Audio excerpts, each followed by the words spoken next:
For a very long time, we as humans have existed in our own minds. The mind has developed things like self awareness, metacognition, which is thinking about thinking, and the ability to contemplate our own pasts and futures. Through this evolution of consciousness, we've been able to develop economies, written languages, things like cultures and governments, and everything else you can think of which exist outside of the immediate need for survival. This self-aware mind has put a countless number of things in place to affirm humans as number one on the food chain. But what else has it done? Fast forward to the 21st century, and the mind is something that, for many, cannot be tamed. Endless thoughts about what thing we need to do next, which friend we haven't caught up with recently but should, what kind of food I should be eating, when will I need to shovel the snow next. All these thoughts live uninterrupted in our minds and cause us to never feel settled. With all the incredible pros our forward-thinking, abstract thinking mind has brought us, it has also brought its shortcomings. In 2025, the World Health Organization stated that over 1 billion people worldwide live with a mental health disorder, making it the leading cause of disability. People across the world are suffering in their own heads at unprecedented rates, telling themselves things that they would never even tell their worst enemy. So all of this might sound a little bit depressing, for sure. So what is the point of bringing all of this up?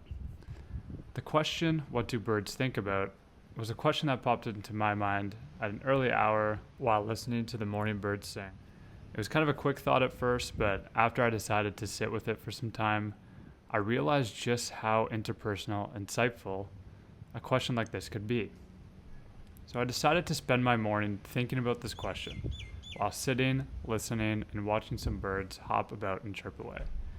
After some time had passed, the answer became very clear to me. Birds think about nothing. They just simply exist and be. Now that's not to say birds don't feel things like emotions, like fear, sadness, or joy, because they absolutely do feel those things. However, when those scenarios arise for them to experience these feelings, they simply experience them in the moment and allow them to pass through. A bird doesn't ruminate, think about what they could have done differently, or boil up their emotions. They simply feel and experience a moment and continue with what they need to do. So you might be thinking, what could we possibly draw from this? How could a bird not thinking ever be useful to me? What we as humans can do with this is simply do as a bird does. When things happen in our lives that are unexpected, bring grief, regret, or joy, what we can do is experience the present moment as fully as possible and continue on with what we need to do. The Tao Te Ching says, therefore the wise are guided by what they feel and not by what they see, letting go of that and choosing this. So, by following what draws our interest with love, by becoming a witness to the internal dialogue that is telling us to do this or that and letting go of that, allowing us to experience every moment as it comes and goes, we too can be just as a bird.